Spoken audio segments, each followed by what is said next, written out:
From Apple Valley News Now, First Alert Weather with Chief Meteorologist Josh Colberth. Welcome back to Good Morning Northwest. We continue to talk about the flooding. First Alert Weather days ahead.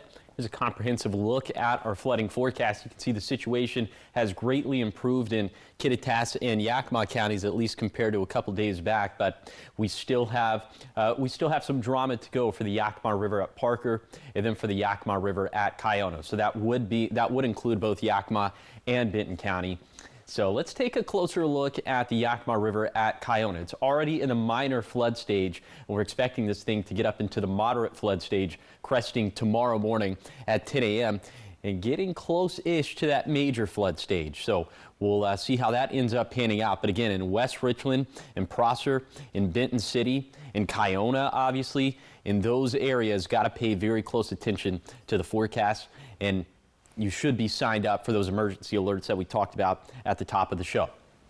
Okay, the weather in terms of like weather coming from the sky, it's actually going to be pretty nice and dry through Sunday, but then we have some more active weather to go for next week. So that is because of this series of storm systems way off in the Pacific. Right here, these are the Hawaiian Islands. So this is what's going to end up impacting us in the Pacific Northwest into next week. Another atmospheric river. This looks like another very wet stretch of storm systems, maybe another 6 to 8 inches of liquid water for the Cascade. So you might be asking yourself, does that mean more river flooding? Probably not, because there's going to be much more snow this time. Models are coming in real hot with this one. 4 p.m. on Monday to 4 a.m. next Friday, maybe 2 feet of snow for our Cascade passes. And it doesn't look like we'll have nearly as much for our Blue Mountain passes. But this is bad news for travel. It's good news to curb the river flooding potential.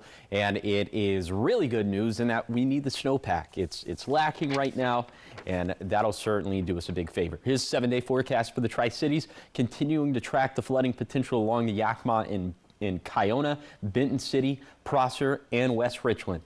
In Yakima, still seeing those level 2 beset evacuations for Sela and Natchez.